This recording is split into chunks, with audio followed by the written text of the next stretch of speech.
vibración y vibración para el tramo AB, aplicando la norma ACI. Entonces los tres controles se van a realizar aquí, aplicando la ACI. Pero nos establece directamente en el tramo AB, o sea que ese dato ya no lo tenemos que analizar directamente. Nos dicen en el tramo AB, tenemos que analizar el tramo AB. No nos dicen en el esfuerzo máximo, ¿no es cierto? Nosotros cuando hagamos una estructura, nosotros analizamos normalmente en el máximo esfuerzo. En el máximo esfuerzo positivo y en el máximo esfuerzo negativo. Y ya con esos valores asumimos que todo lo demás cumpliría, ¿no? Ahora, hay otra variante ahí tambi'én. Podrían decir lo mismo, analizar toda esta situación, pero en la sección 1.1, por ejemplo. 1'. Y nos dicen que la sección 1.1' está a 1.5 metros del apoyo, por ejemplo. Esa es otra variante también, que en la parte académica se puede dar. En la parte práctica nos interesan los valores máximos, nada más. ¿Se entiende? En este caso, como nos dicen en el tramo AB, entendemos que vamos a buscar el mayor esfuerzo en el tramo AB. Seguramente no va a estar en el centro, ¿no? ¿Dónde va a estar el mayor esfuerzo? ¿Estará en el centro del tramo AB? ¿Qué dicen? ¿Usted qué dice? A la distancia, ella dice, a la distancia de 4.5 metros va a estar, dice, el esfuerzo máximo. ¿Será? Porque esta distancia es 7, ¿no? 4, 5, 6, 7 metros. A los 3 metros. 3.5, 4.5. Realmente, ahorita no sabemos. Tenemos que calcular.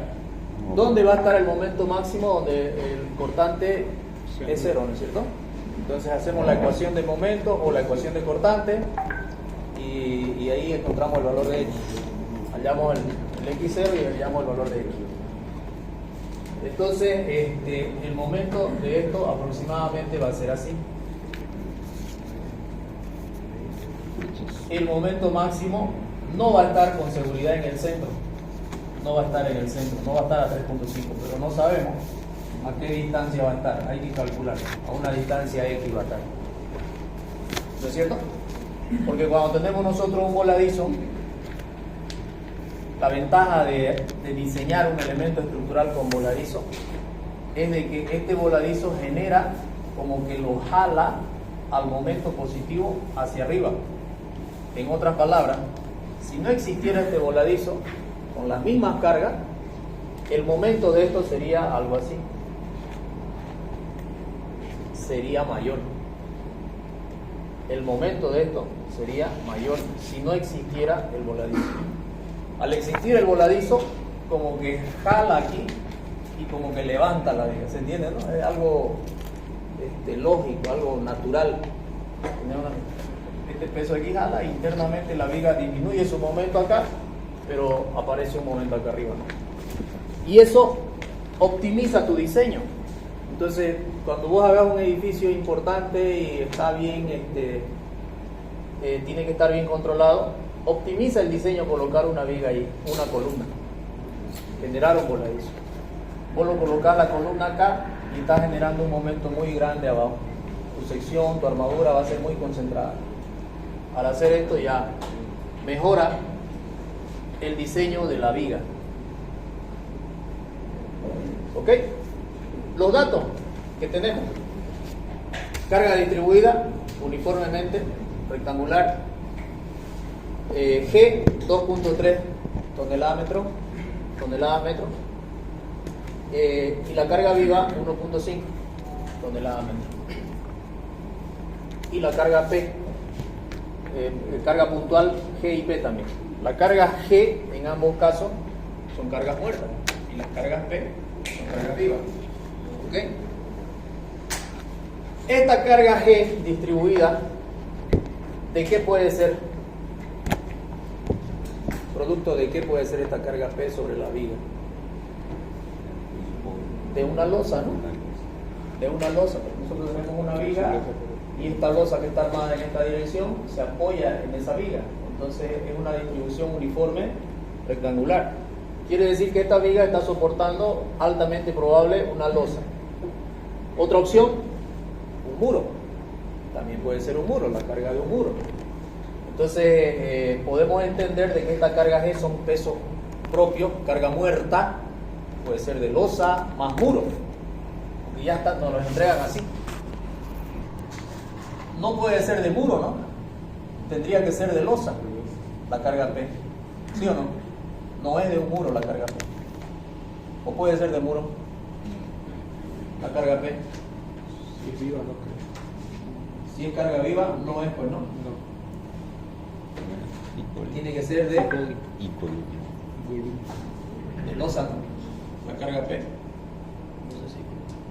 Entonces esta carga P tiene que ser el efecto de la carga viva de una losa que está apoyada en esta viga. ¿Esos aspectos están claros? ¿Tienen alguna pregunta ahí? Ahora, ¿qué significan estas cargas? Esta carga puntual, ¿quién tiene una idea? ¿Puede ser una columna? Puede ser una columna, dice. Una apeada que nace ahí en la viga, puede ser. ¿Qué más? Puede ser una viga también, ¿no es cierto? Porque a veces nosotros tenemos esos diseños donde ponemos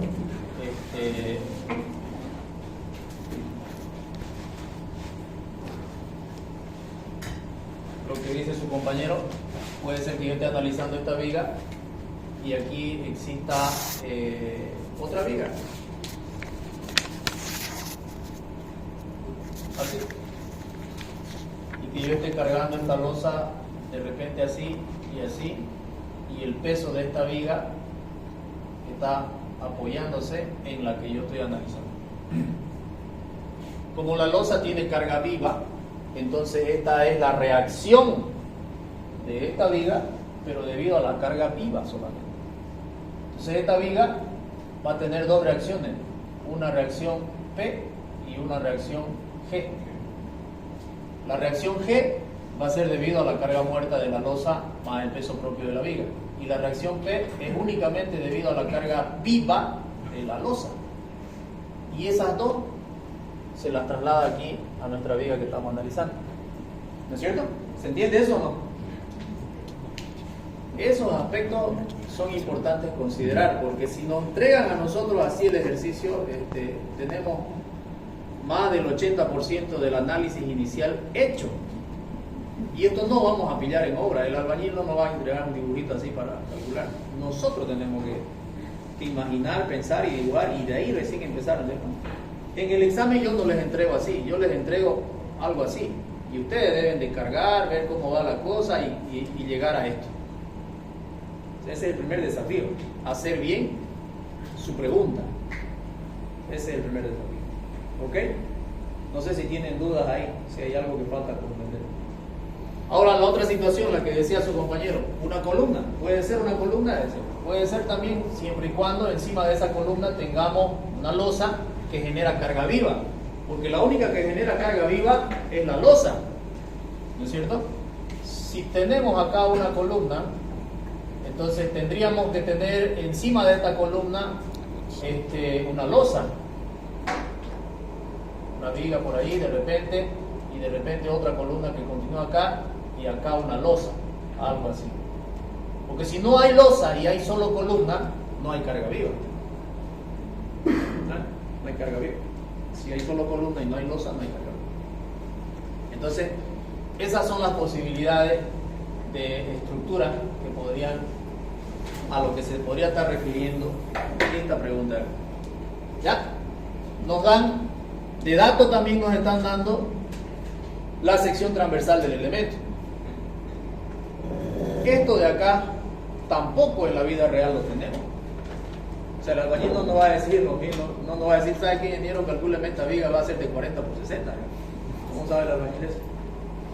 Ni nosotros sabemos, ¿verdad? Tampoco tenemos ni este dato, no lo tenemos que analizar. ¿Y de dónde sale este? Este de acá sale de la experiencia. Este de acá sale de la experiencia. Usted tiene que ver su viga, más o menos en la academia. Usted ya se va dando cuenta de que una viga de longitud 7 metros va a tener una sección por este orden: 40 por 60, 40 por 50, 30 por 50, 30 por 60, podría ser, dependiendo de las cargas. Pero no va a ser menor. Con esa experiencia uno ya llega a obra y dice, bueno, veo mi viga, tiene 7 metros, voy a probar con 40 por 60. Si estoy en dominio 2, dominio 3, si estoy en dominio 3, adelante, continúo. Si se sale del dominio, entonces tengo que reconsiderar la sección. ¿No es? Así hacían en H1, ¿no es? Verificaban en qué dominio estaba la viga, esa sección transversal, y si estábamos fuera del dominio económico, hacíamos cambios, ¿no?, en la sección transversal. Una vez. Y después volvemos a verificar, volvemos a calcular, volvemos a verificar, hasta que lleguemos a una sección que sea satisfactoria para nosotros. Y con esa trabajamos. Entonces, ¿qué significa? Que si aquí les están dando de datos todo esto, bien, bueno, respetemos los datos. Pero si llegado el momento no cumple, tenemos que cambiar la sección. La respuesta correcta, si esto fuera un examen y llegamos a ver que no cumple, sería decir, la sección transversal de la viga no cumple, por lo tanto, voy a optar esta otra sección y empiezo de nuevo el ejercicio. En el examen, ahí tienen que ponerlo, no lo van a borrar todito lo que hicieron. Dejan lo que hicieron, dicen no cumple, voy a hacer con esta sección inicio de nuevo. Y empiezan otra vez, todo el proceso. ¿Ok? Sin embargo, con estos datos que nos están dando, cuando nos dan así el problema, ya nosotros entendemos de que esta carga G considera el peso propio de la viga, ¿no es cierto? El peso propio, el peso de esta losa, todo eso.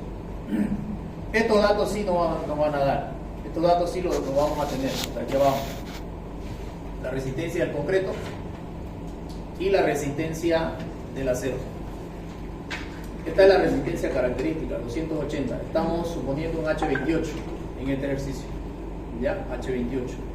Si nosotros cambiamos la resistencia, probablemente esta sección no sea la correcta. Si le ponemos 210, a lo mejor esta no va a cumplir, ¿no? Entonces hay dos opciones cuando la sección no nos cumple. Cambio la sección, o también puedo aumentar la resistencia para ver si entro en el dominio 3 o no. ¿Ok? Entonces, esto es dato. ¿Y de dónde lo saco esto en obra? Nosotros como calculistas definimos estos parámetros. Bueno, el del acero no, porque es el comercial, el que tenemos en el mercado. Hay en algunos lugares, no en todos los lugares es 5000. Por ejemplo, en el Perú trabajan con 4200 como resistencia característica del acero. Nos fabrican 5000 solo para Bolivia, digamos, y lo mandan. ¿Ya? En cambio, el del concreto, sí, ese nosotros podemos decidir si trabajamos con 210, 250, 280, 300, dependiendo del edificio que vamos a hacer. Mientras más alta la resistencia, más costoso sale elaborar el concreto, obviamente. Pero la sección transversal también disminuye de todos los elementos estructurales. Entonces, si tenemos un edificio de gran altura y trabajas con 210, probablemente te salgan unas columnas, qué sé yo, de 50 por 50. Si trabajas con 350 de resistencia, esa columna de 50 por 50 va a disminuir a 30 por 40, 25 por 40. Entonces, hay que hacer ese análisis. Si la estructura es importante, alta, conviene trabajar con 350, 400 de resistencia. Pero si es una estructura pequeña, mediana, con 250 yo diría es suficiente. Ya no usamos el 210 básicamente, por lo menos yo no uso el 210 ya. Se usaba mucho antes el 210, pero ahora tratamos de usar arriba de 250 de resistencia. Con eso empezamos a diseñar, con 250, todos los elementos. ¿Ya? Considere que el porcentaje de carga viva que se mantiene como permanente para la deformación diferida es el 35%. Esto está considerando el peso de los muebles. ¿De dónde sale este 35%? También es criterio este. Este 35% es un porcentaje de la carga viva que la vamos a considerar como carga muerta. ¿Y a qué se refiere? A los muebles. Es decir, si bien es cierto los muebles son carga viva, pero se quedan aquí en una universidad, en un colegio, se quedan todo el tiempo. Entonces se la puede considerar, entre comillas, como permanente. Y se agarra el 35% de la carga viva entre los seres humanos y la cosa, el 35% se lo considera como carga muerta. Si estamos hablando de una vivienda, este 35% disminuye en una vivienda. En un dormitorio solo tenemos la cama, qué sé yo, una mesita nada más. ¿Se dan cuenta? Entonces ya no es 35%, estaríamos hablando de un 20% de la carga viva, que se va a quedar como permanente, para el caso del análisis de la deformación. La viga mostrada sostiene un techo y no tiene muro debajo de esta. Entonces, ese es un dato también para el tema de los controles, ¿no? Sostiene un techo, esta viga mostrada sostiene un techo. Ok.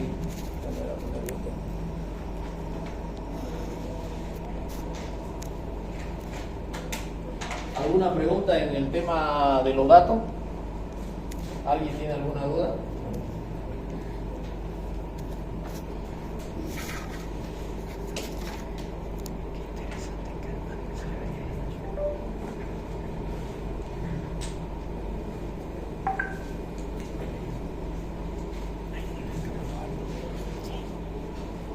Solución.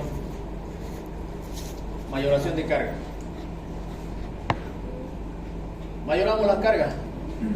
Esta carga G minúscula se refiere a la carga distribuida. Esta carga G mayúscula se refiere a la carga puntual. Esta carga P a la distribuida y esta carga P mayúscula a la puntual. ¿Ya? Entonces, según la ACI, dice que la mayoración de carga se debe hacer 1.2 veces la carga muerta y 1.6 veces la carga viva. Esa es la mayoración que se hace. En ambos casos, puntuales y distribuidos. Mayoramos la carga muerta con 1.2, le aumentamos el 20% a la carga muerta. Y mayoramos la carga viva con 1.6, le aumentamos el 60% a la carga viva. ¿Se dan cuenta? Es lo que les decía en la teoría.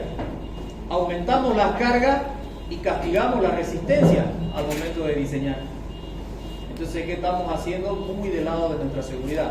Por eso es una norma, pues, ¿no? Tiene que estar seguro de que no va a fallar. Tendrían que ser otros los factores para que falle.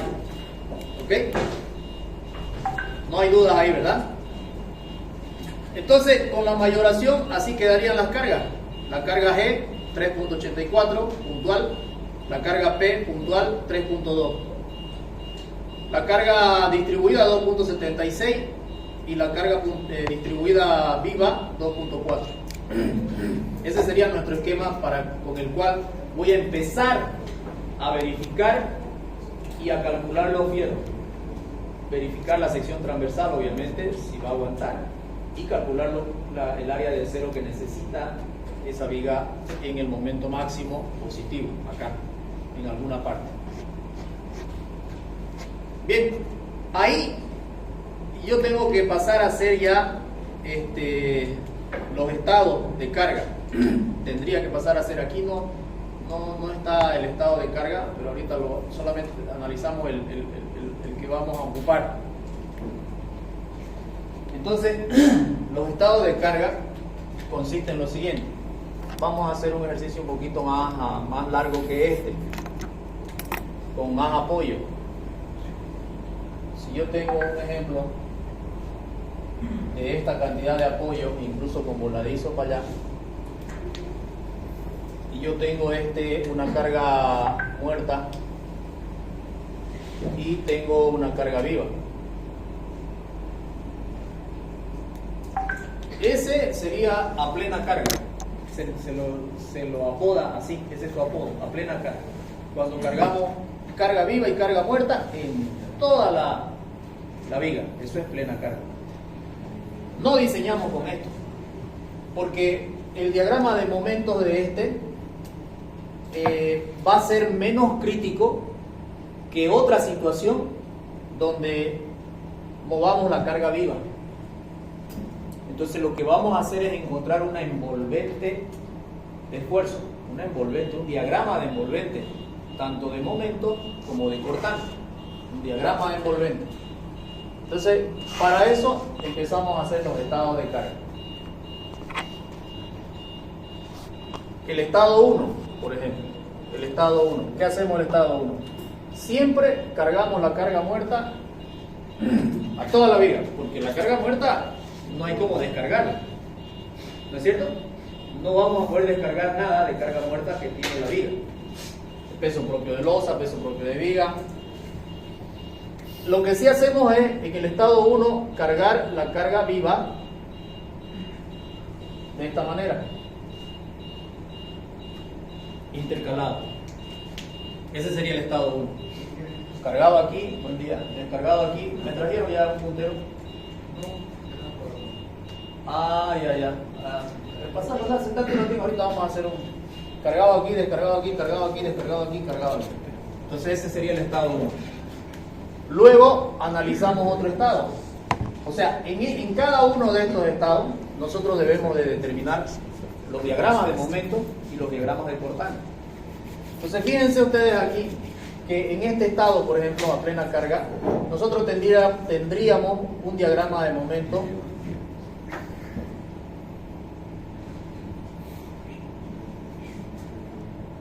así.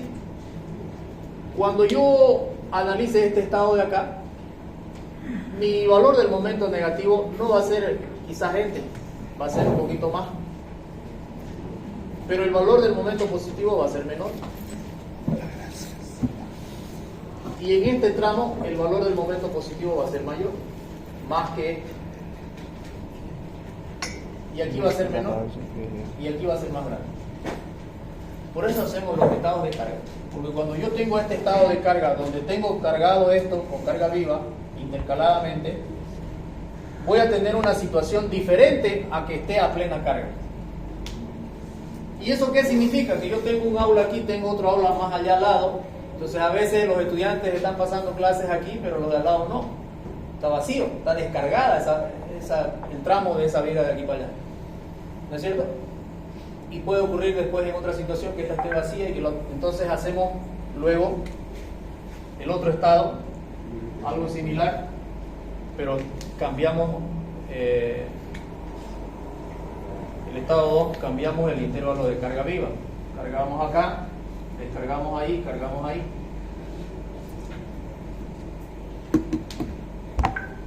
Hay otro estado que sería el estado 3,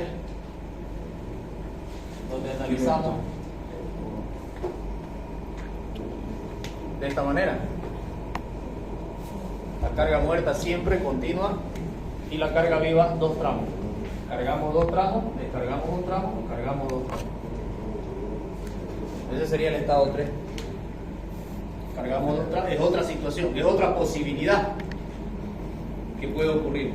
Y nosotros entonces analizamos los esfuerzos de cada una de las posibilidades que puedan existir en una situación cualquiera de servicio del elemento estructural. Entonces otra posibilidad que puede existir sería, dejamos el 1, bueno, siempre cargamos la carga muerta, ¿no es cierto? Dejamos el primer vano y cargamos los otros 2. Dejamos el siguiente vano y cargamos el otro. Esa es otra posibilidad. Y hay otras más. Entonces, teóricamente, deberíamos de analizar todas las posibilidades que puedan haber en este esquema estructural de desplazamiento de carga viva. Entonces, aquí tenemos la carga muerta. La otra posibilidad podría ser trasladando, ya tenemos eso, trasladando esto aquí, 2 aquí, una no y otra aquí. Ya está, ¿Ya está esa? Ajá.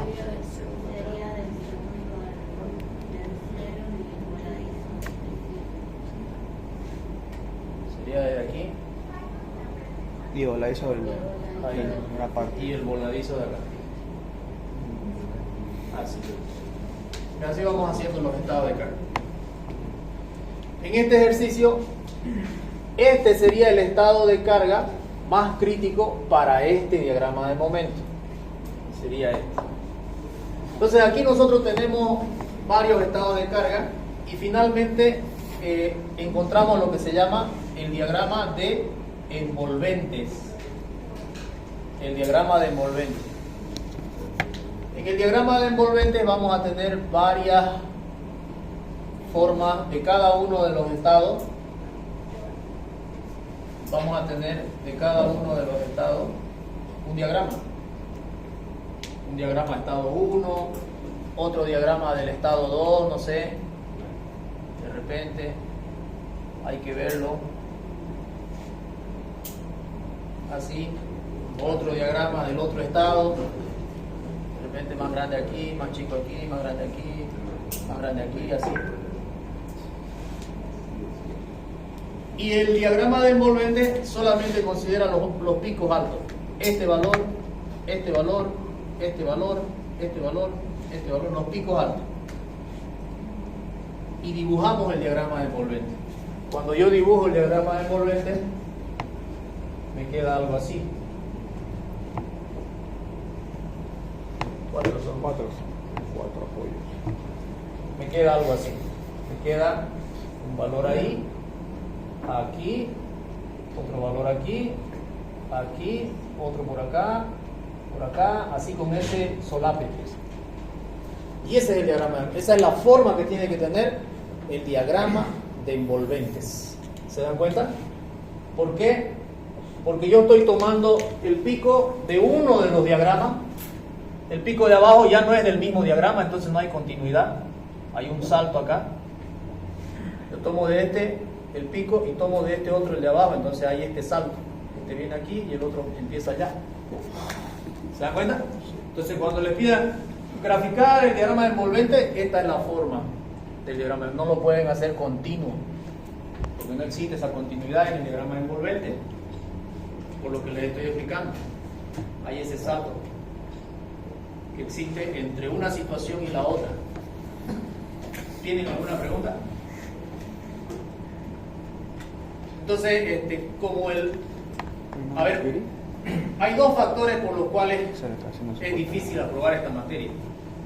Y uno de los factores es el factor tiempo, porque el ejercicio es largo, pero bien largo.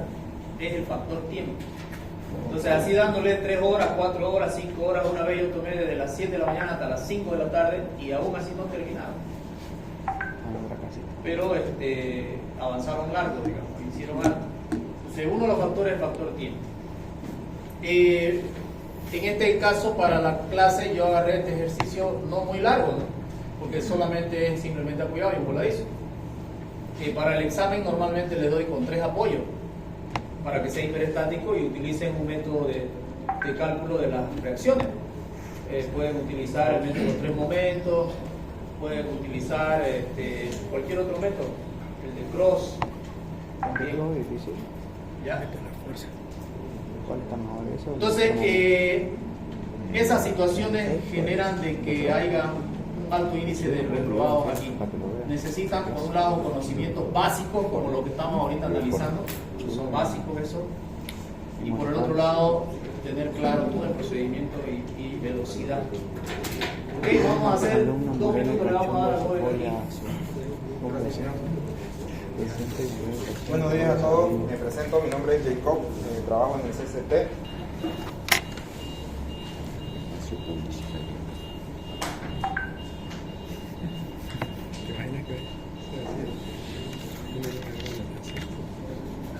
Ingeniero, disculpe, y a la hora de analizar algún ejercicio, entonces tenemos que analizar con todos los posibles estados de carga o hay un mínimo. Sí, con todos los posibles estados de carga. El CIPE, el robo, todos los programas de cálculo analizan con todos los estados de carga. Sí, con todos los estados de carga. Entonces nosotros igual, en el examen con todos sus estados de carga hay que hacer. Por eso es que en el examen solamente les voy a poner 3 apoyos, ¿no? 1, 2 y un hito más. Y de ahí hacen con todas sus posibilidades, combinaciones. Serían por lo menos hasta 5. encontrar la envolvente. 5, ¿Se entiende? Ya. Son 3. Ok. Entonces, supongamos que ya hicimos estamos haciendo el análisis. A ver, ¿qué hacemos? Tenemos un estado. Estoy analizando un estado aquí. Vamos a analizarlo, este estado. Lo que tenemos que hacer es, obviamente, calcular las reacciones. Tengo que calcular las reacciones para poder hallar el diagrama de momento y el diagrama de corte, ¿no es cierto? Tengo que calcular. Para cada situación, para cada estado que yo ubique, tengo que hacer lo mismo, hallar las reacciones y graficar su diagrama de momento y su diagrama de corte. Entonces calculamos las reacciones. En este caso, facilito. Sumatoria de momento en el punto A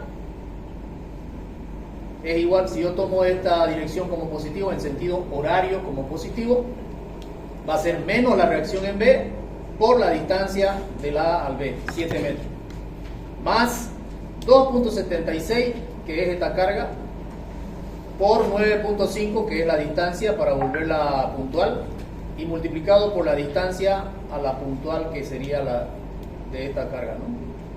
4.75, más 2.4, esta otra carga, por 7, que es su distancia, y por su longitud, y por la distancia a la resultante, 3.5, más 3.84 por la distancia, 4.5. ¿Qué hizo acá? Ah, la sumó las dos.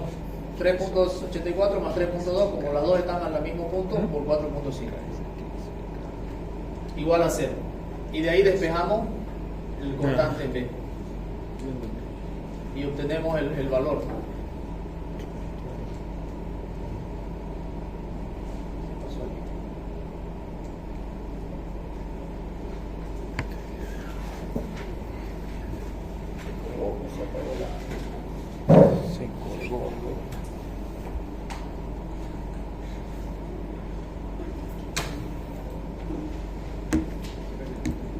¿Vos decís que lo curso básico? ¿Vos decís que lo curso básico? ¿Está complicado? Yo tengo los videos, pero no sé si verlo. Deberías. Lo mismo hacemos, ahí está la cortante en B. A ver cómo se va. Para que La cortante en B, ¿Más acabó? 30.71 toneladas. Lo mismo hacemos para calcular la cortante en A, la reacción en A. Sumatoria de momento en el punto B, hacemos la sumatoria de momento y calculamos la reacción en el apoyo A. ¿No es cierto? Luego, bueno, esa es una verificación, sumatoria de fuerzas verticales para estar seguros de que esas reacciones son las correctas. Una verificación. Yo estoy totalmente seguro que no hay una persona aquí en la sala que no pueda hacer eso. Yo sé que todos ustedes pueden hacerlo, pero no lo subestimen porque es largo el proceso. Ahora, cuando hay otro apoyito, ahí ya no se hace tan facilito, ¿no? Ahí ya tienen que usar el método de Cross, tienen que usar el método de los 3 momentos, tienen que usar cualquier de las flechas, cualquier método que ustedes manejen mejor. Ok, teniendo eso, nosotros vamos a calcular el diagrama de momento. Y ese es el diagrama de momento. Lo que les decía, nosotros vemos el tema de la ecuación del corte, el tema de la ecuación de momento, pero sería más largo. y hallamos el momento máximo. Primero hallamos X y después hallamos el momento máximo a esa distancia X. X había sido, fíjense, 3.748. No había sido 3.5. Está un poquito más de la mitad, ¿no? Un poquito más de 3.5. Y tampoco es 4.5, fíjense, donde está la carga puntual, es 4.5. El momento en esa distancia se ha calculado también aquí, da 34. Pero cuando hallamos la distancia X, hallando la ecuación del corte y diciendo igualando a 0, calculamos X, tenemos el valor máximo de momento. Ese es el que necesitamos hallar. ¿Se entiende? ¿Alguna pregunta aquí en esta parte? ¿Alguien se olvidó de cómo se hace para hallar el momento máximo en un tramo? ¿Está todo claro? ¿Ok? Sigamos. Finalmente, para recalcar nuevamente, este es el esfuerzo con el que vamos a calcular las armaduras y vamos a verificar de que todo esté en orden con la sección transversal también. Ese es el valor del esfuerzo que vamos a hacer.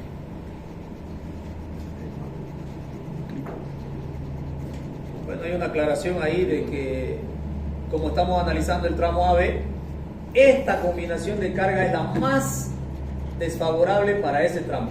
Las otras combinaciones van a salir los momentos menores en ese tramo. Y el apoyo mayor. Si nosotros eliminamos la carga viva acá y lo cargamos acá en el voladizo, vamos a tener un momento negativo mayor que este, obviamente, pero un momento positivo menor. Va a ser menor.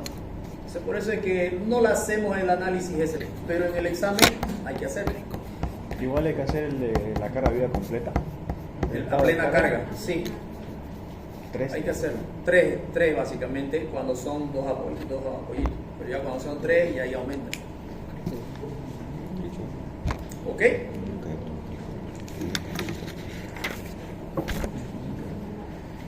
Diseñamos ahora flexión. Vamos a trabajar con la ACI, no vamos a trabajar con el Eurocódigo. ¿Cuál es la diferencia más importante entre la ACI y el Eurocódigo? Básicamente es que el Eurocódigo, este factor, perdón, el Eurocódigo no castiga aquí, pero castiga ya en el diseño, en el siguiente paso. La armadura. En cambio, la ACI castiga aquí 0,9 de la resistencia al concreto. O sea, disminuye la resistencia, como les dije anteriormente. Las normas disminuyen la resistencia de los materiales y aumentan las cargas para el diseño. El Eurocódigo habla una mayoración de esfuerzo de 1.6 de punta. En cambio, la ACI dice 1.2 a la carga muerta, 1.6 a la carga viva. Cambio continuado. El Eurocódigo dice, vamos a disminuir la resistencia del hormigón, lo vamos a dividir entre 1.5. O sea que una resistencia característica de 210, terminas metiendo en la fórmula 140, que lo reduce. Y el acero lo vamos a reducir por un factor de 1.15, dice el Eurocódigo. Le reducen el 15%. En lugar de poner acero 5000 en tu fórmula, le pones acero 43, 47, lo que da 4370. Disminuye. En cambio acá no disminuye tanto, solamente castiga con este factor 0,9 a la resistencia. Y a las cargas, como hemos visto, las mayora de esa manera. Ok, tenemos estos datos. La resistencia característica del concreto, la resistencia característica del acero y una sección transversal que hemos supuesto que va a soportar. Vamos a adoptar algunas distancias, algunos elementos. Estas adopciones nosotros las hacemos con un pequeño análisis, suponiendo alguna situación, digamos. Partimos de suponer algo. Nosotros tenemos la viga y vamos a suponer que nosotros vamos a encontrar obviamente cierta cantidad de armadura, y aparte de esa cantidad de armadura que va a soportar a la tracción, tenemos nosotros un estribo.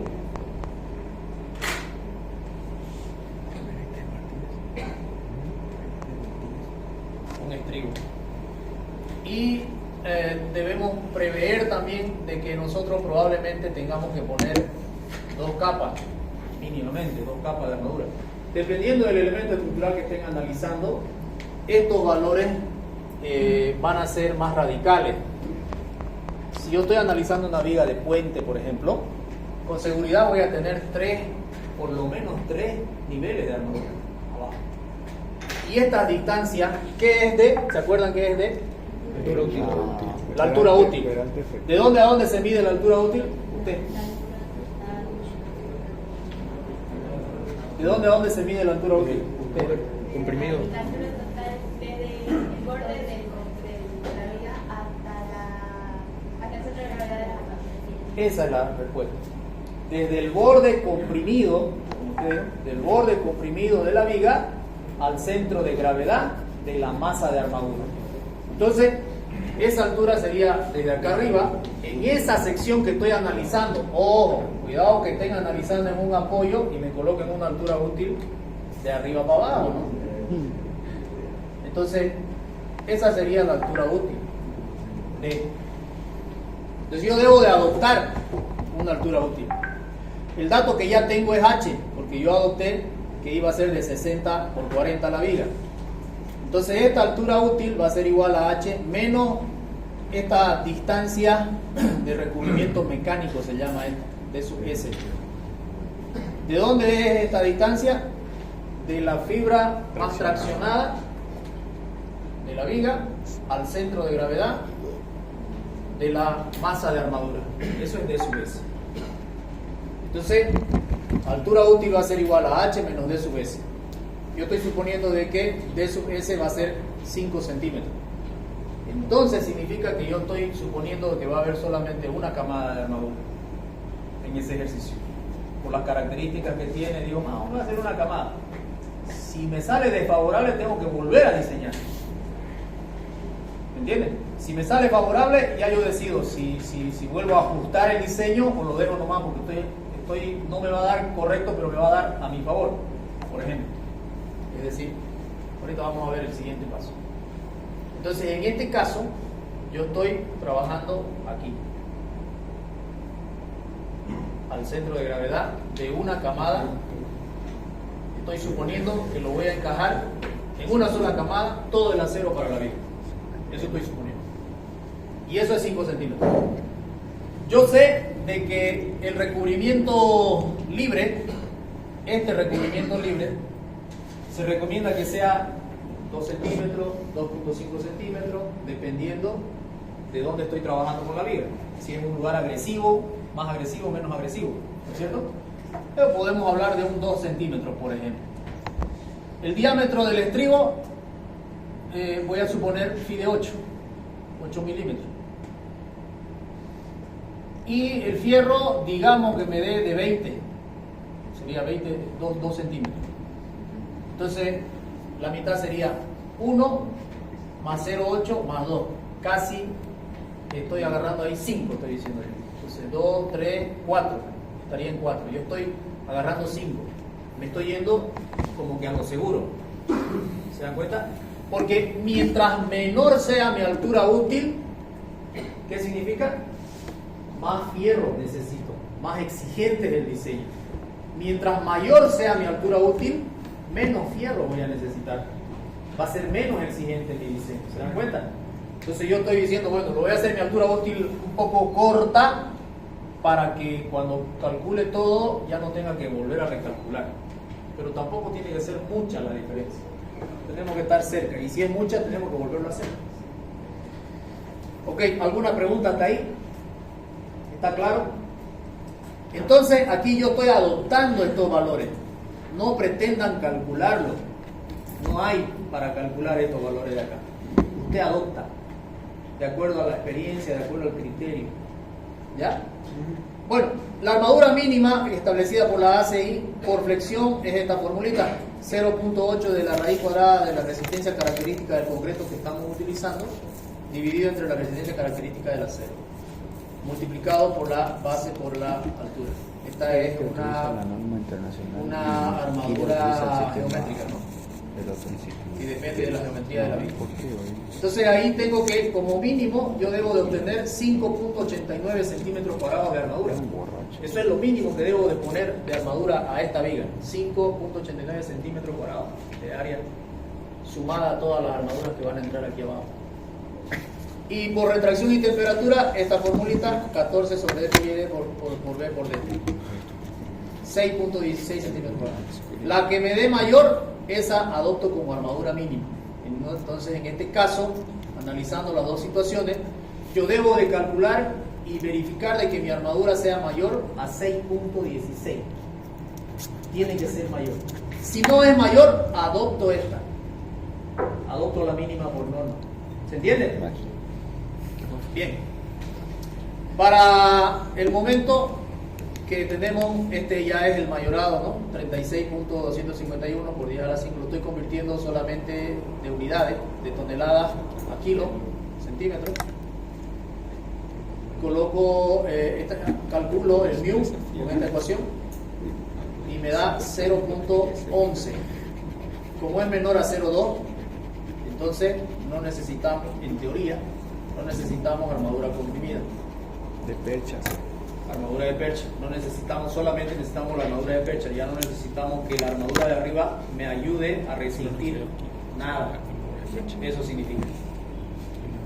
¿Ok? En teoría significaría que no necesito armadura arriba. Entonces estamos en un buen punto, digamos, cerca del 0.2. El diseño es adecuado cuando nos acercamos al 0.2. Pasado el 0.2 ya es antieconómico, pero se puede hacer, no es que no se pueda diseñar, ¿verdad? Ingeniero, en ese caso, como es muy bajo, podríamos disminuir la sección transversal. Sí, correcto. Como estamos un poco lejos, dice su compañero, fíjese que estamos casi al doble. ¿Podríamos disminuir? Sí, podemos optimizar el diseño, eso es optimizar, y ahí entra uno a hilar más fino. ¿Cuándo yo hago ese análisis? Cuando voy a construir en serie. Es decir, no es lo mismo hacer una casita que hacer 100 casitas. Porque en una casita que estás perdiendo $200, ya en 100 casitas ya se vuelve pesado esa pérdida. Entonces, cuando vas a hacer una construcción en serie, conviene afinar muchísimo lo más posible esto. ¿Ok? Y los software también hacen interacciones, pero sus interacciones vienen programadas por intervalo. Y a veces de un intervalo al otro está un poquito lejos también. Entonces ya uno tiene que ajustar esos intervalos, ¿no? Para poder optimizar su diseño. ¿Ok? Entonces ahí, como dice su compañero, podríamos haber optimizado y en lugar de poner la sección transversal con una altura de 60, de pronto podría dar con 30 por 50. Es altamente probable, habría que verificar si con 30 por 50 quedamos todavía adentro. ¿Ya? Bien, calculamos la cuantía. Esta es la fórmula de la ACI para el cálculo de la cuantía. El eurocódigo era un poco más simple, el cálculo de la cuantía, y me da 0.12. Con ese valor calculamos la armadura. La armadura. Acá el eurocódigo castiga a la resistencia del concreto. No colocamos la característica, colocamos la de diseño. Y la de diseño es a la característica dividido entre 1.5. No colocamos la característica del acero, colocamos la de diseño. Y la de diseño es la de la característica dividido entre 1.15. Pero eso es en el eurocódigo. Aquí en la ACI no castiga ya en esta etapa a los materiales. Ya lo castigó con el 10% solamente en la anterior etapa. Pero ese 10%, en esa etapa donde castigó, escucha, es un factor sensible. Ese 10% lo ha castigado bastante, digamos. ¿Ya? Entonces aquí ya no castiga. Directamente calculamos la armadura necesaria, 15.84. Imagínense si castigáramos los materiales, esto me iba a salir mucho más. Entonces, quedamos con que nuestra armadura mínima vimos que era 6.16. Entonces, como nos salió más de 6, estamos bien. Adoptamos esa armadura como la armadura que vamos a colocar. Una vez que yo tengo el área de acero que necesito en esta parte de la viga, yo debo de convertir esa área en barras de acero, ¿no es cierto? Debo de convertirla en barras. ¿Qué barra voy a poner? ¿De qué diámetro? Y ahí tengo esta tablita. Ahí damos diámetro. Si le pongo phi de 6, cada barra mide 0.28 centímetros cuadrados. Y yo necesito 15.84 centímetros cuadrados. Si le pongo phi de 8, phi de 10, phi de 12, phi de 16, phi de 20, phi de 25, phi de 32. Si le pongo phi de 32, básicamente con 2 barras ya estaría cumpliendo. ¿Sí o no? Con 2 barras phi de 32 cumpliría. Pero la teoría que hemos visto nos dice que no conviene poner pocas barras. Conviene poner muchas barras. Porque de repente aquí cumplimos esto que estamos analizando, es estado límite último, porque estamos viendo la resistencia. Pero cuando verifiquemos los estados límites de utilización, con estas 2 barritas de 32 no va a cumplir, se va a fisurar. No se cae, pero se fisura. ¿Y eso qué significa? Vida útil disminuida, porque se va a corroer más rápido que el acero. ¿Ok? Entonces, hay que buscar, de acuerdo al criterio, un fierro que te entre en este espacio, quizás en una sola camada, y que quede más o menos bien, digamos, ¿no? En una viga de esa magnitud, mínimo deberíamos agarrar de 12. Por lo menos algunas barras como mínimo, lo que es 7 metros. ¿Ya? En este caso, agarramos el de 16. Vamos a agarrar el de 16.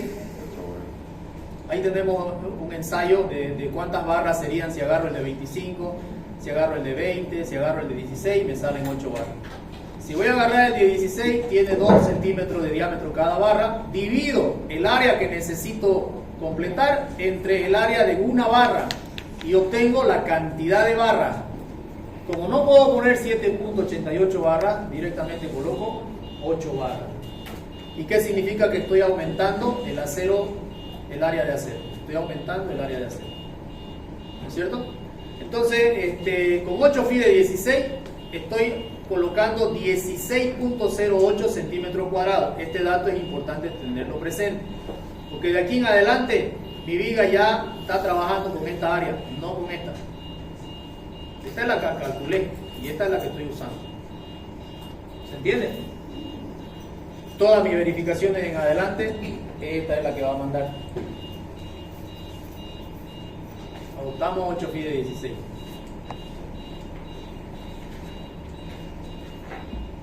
Distribución y separación de las armaduras. Ahí vamos a verificar de que esos 8 phi de 16 entren y se ajusten a las recomendaciones que hay.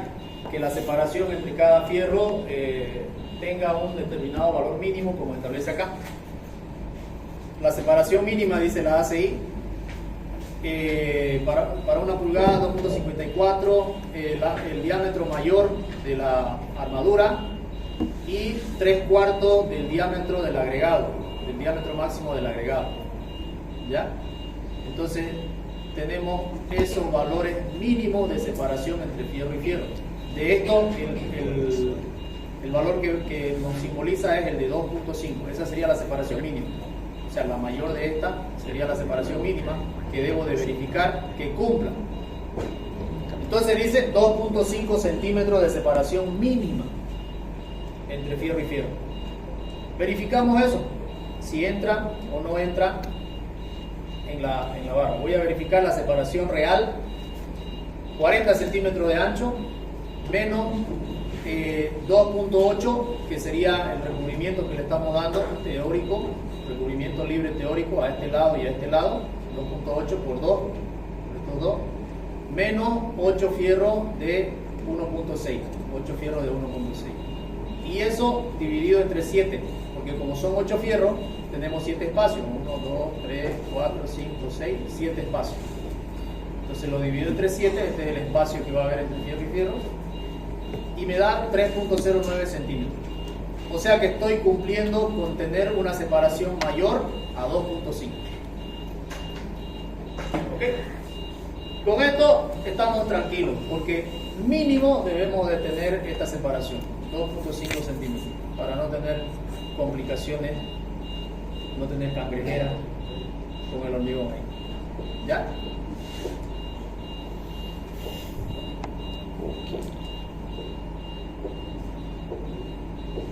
Ahora, en esta partecita estamos calculando la distancia de sub S real. La distancia de sub S real. Le estamos adoptando 2.8 de recubrimiento más 1.6, que es el diámetro de la armadura, dividido entre 2. 3.6 centímetros sería el D sub S. Esos 2.8 son 2 centímetros de recubrimiento y 0.8 de estribo. Eso es 2.8. ¿Se dan cuenta? 2 centímetros de recubrimiento libre, 8 milímetros de estribo de phi de 8, 2.8. Más la mitad del acero me da el D sub S. Encontré que el D sub S es 3.6. Había sido 3.6 finalmente, colocando el fierro ya que me va a resistir esa viga y que va a entrar en ese espacio. Entonces había sido 3.6.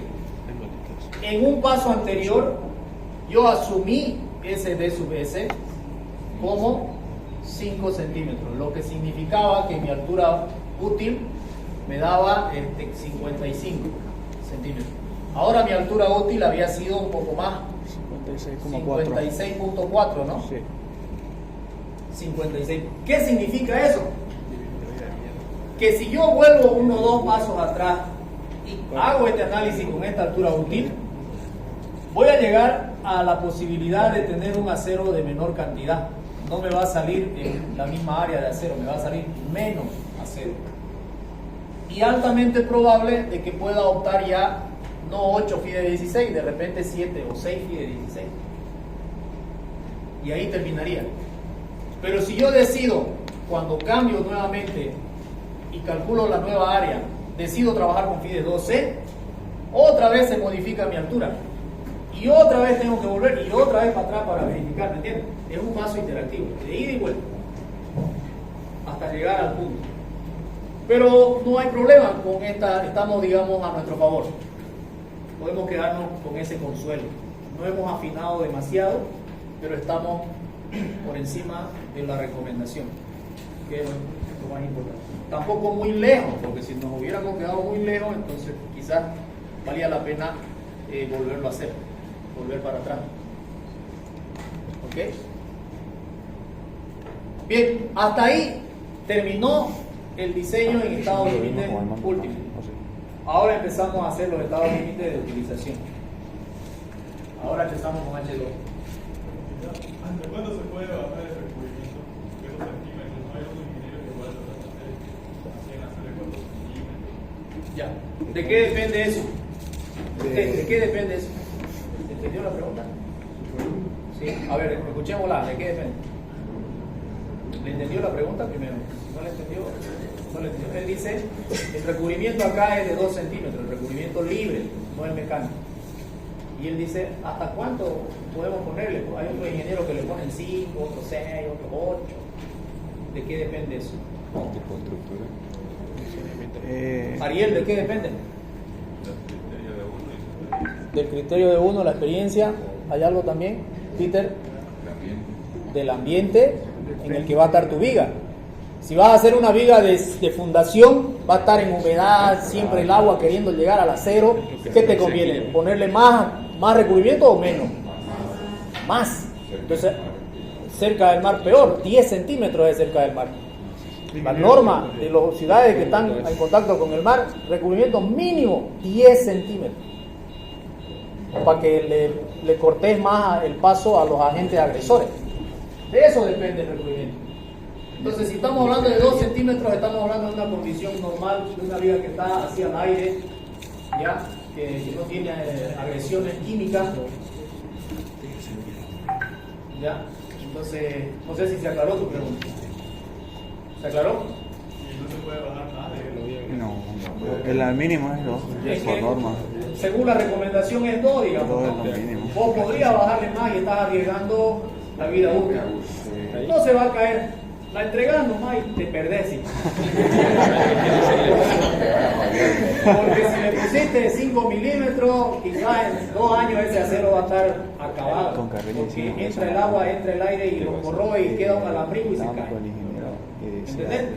O sea, tu diseño va a disminuir su vida útil, pero a la medida que vos le disminuyas exponencialmente. Es simple el análisis ese, ¿no? ¿Ok? Entonces es importante el recubrimiento libre. Bien, vamos a hacer ahora el control de deformación. Vamos a hacer el control de deformación. Para esto analizamos primeramente la sección como si fuera puro hormigón, como si no tuviese armadura. Y vamos a encontrar el momento crítico. Este es el objetivo, hallar en esta etapa, en este paso, hallar el momento crítico, que es el momento límite donde la sección empieza a fisurar. Ese es el momento crítico. Y la formulita es esta de acá. F sub R por el I sub G dividido entre el Y sub G. ¿Qué son esos valores? F sub R, aquí está, módulo de rotura por resistencia a la flexotracción en kilocom por centímetro cuadrado. Respetemos las unidades aquí en esta formulita, una fórmula empírica que si metemos otras unidades no nos va a salir. Y se calcula como 2 veces la raíz cuadrada del F sub C, como 2 veces la raíz cuadrada del F sub C. El F sub R es 2 veces raíz cuadrada del F sub C. El F sub C que estamos utilizando es 280 para este ejercicio. Y tenemos el valor. ¿Ok? El F sub C es la resistencia a la compresión del concreto. El I sub G, momento de inercia de la sección de hormigón solo, despreciando la armadura, como si no existieran armaduras. Entonces ese es el I sub G, el momento de inercia baricéntrica. Y el Y sub T, bueno, aquí el Y sub G es el mismo, este de acá, me olvidé de cambiarle esta T, el Y sub G, ¿ya? Distancia del centro de gravedad de la sección del hormigón solo a la fibra más traccionada, más extendida. O sea, en este caso, de la viga que estoy analizando, en el punto que estoy analizando sería de aquí para abajo, ¿no? Y si yo analizo la misma viga en el apoyo, sería de aquí para arriba. Te voy a mostrar mi cimiento corrido. ¿Okay?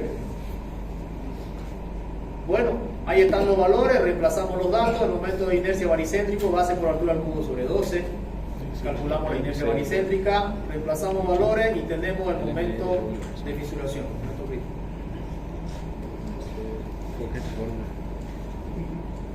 Vamos a analizar como si la sección se hubiera fisurado, es decir, el momento en que el concreto de la parte inferior desaparece, porque pierde su aporte a la resistencia como elemento estructural. Toda la parte de abajo se fisuró porque se traccionó y se partió y desapareció, y está trabajando únicamente el acero, por eso sigue en pie la viga. Pero la parte de arriba no se fisura porque está resistiendo a la compresión. El hormigón tiene una resistencia a la compresión bárbara, que el acero no la tiene, digamos. Bueno, si comparamos en la misma sección la puede tener, pero es plana. Entonces, analizamos esa situación ahora.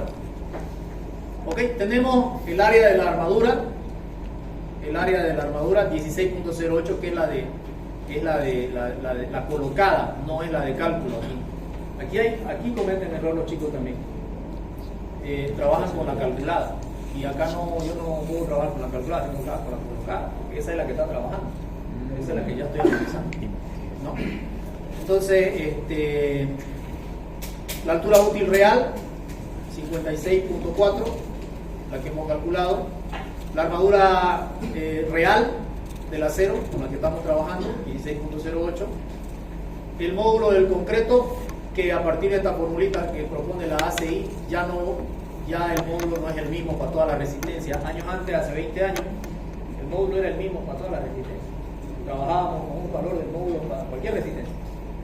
Y ahora ya se ha demostrado de que el módulo no es el mismo, cambia en función a la resistencia. Por eso es que aquí propone la ACI esta formulita y se acerca más a la realidad. Entonces aquí es, por ejemplo, 252.671 kilos por centímetro cuadrado. ¿No era peligroso trabajar con un módulo? Sí, digamos, pero hasta esa época no habían esas investigaciones que te hacían notar de que variaba el módulo, porque trabajábamos antes no con 252.000, sino con 210.000. Era 210.000 para todos los hormigones y punto. Hace 20 años, cuando yo estudié. Y ahora no. Ahora se ha demostrado de que varía el módulo dependiendo de la resistencia. Ok, entonces nos acomodamos nos actualizamos a las investigaciones que se realizan y agarramos ese módulo. También está tabulado, sí, pero mejor en fórmula, ¿no? Porque a veces las resistencias que agarras no son las que probablemente estén en la tabla. Ese es el módulo. Entonces, buscamos un factor para poder homogeneizar la sección del concreto con el acero. Entonces ese factor es N, que viene a ser el cociente entre el módulo del acero y el módulo del concreto. El módulo del acero y el módulo del concreto. Ese factor multiplicamos por el área del acero para poder decir esta área representa a la sección homogeneizada de los dos materiales. Ni acero ni hormigón. Una homogeneizada entre las dos. Una combinación de las dos.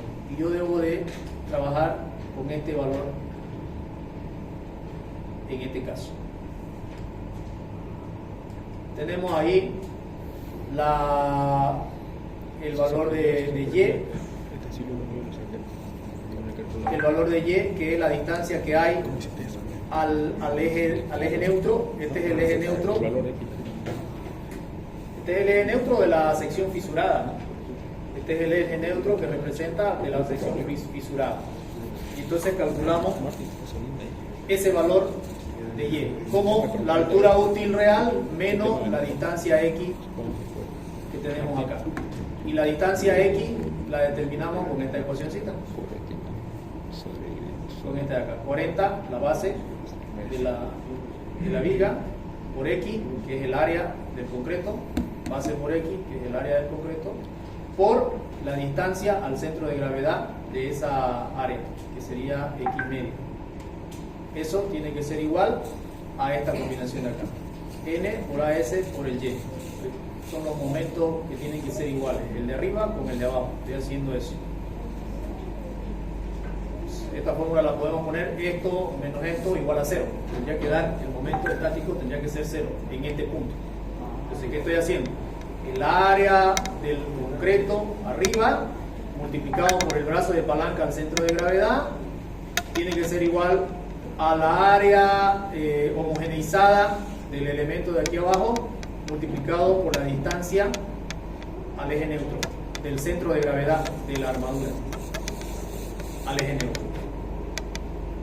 Sería Y en este caso, ese es dato. Y entonces de ahí obtenemos el valor de X, que vendría a ser la ubicación exacta de la línea neutra a partir de la fibra comprimida. X vale 16.377.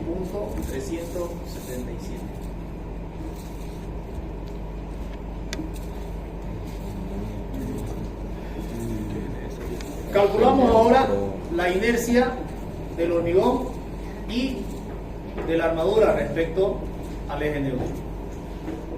Entonces, esta es la inercia sub 1, que es base por altura al cubo sobre 3. Esta es una fórmula que ya está con Steiner, ¿ya? Esta inercia de acá no es la inercia baricéntrica de la parte del concreto, es la inercia en el eje neutro de este elemento.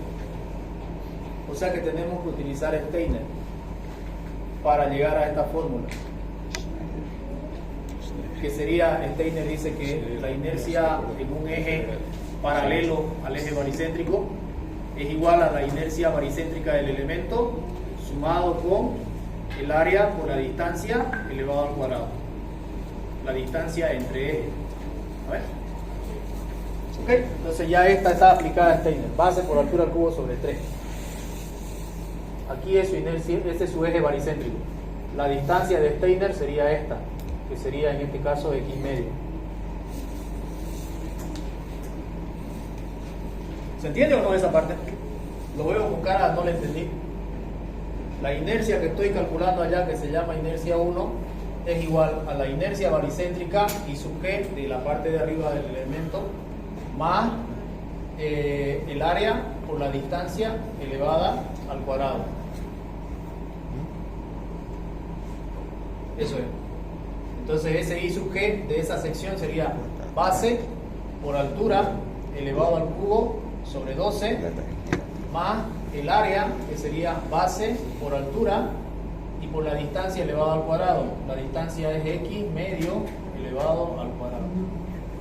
Y la operación de todo esto da base por altura al cubo sobre 3.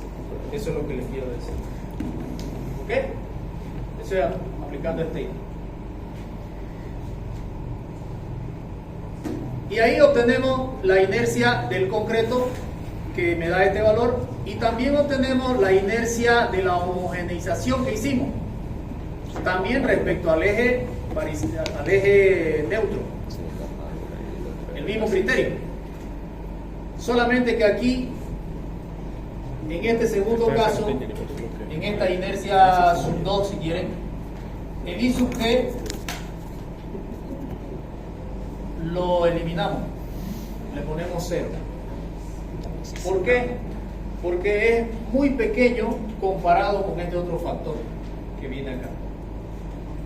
Es demasiado pequeño porque son 16 milímetros de fierro ahí abajo.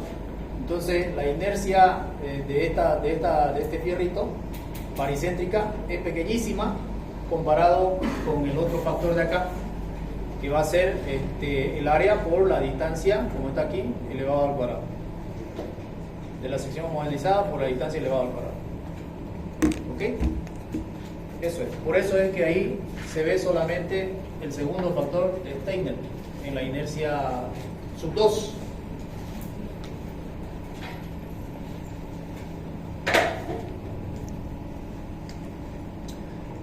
Sumamos esos dos y tenemos el momento de inercia crítico, o el momento de inercia de la sección fisurada. Ese sería el momento de inercia crítico.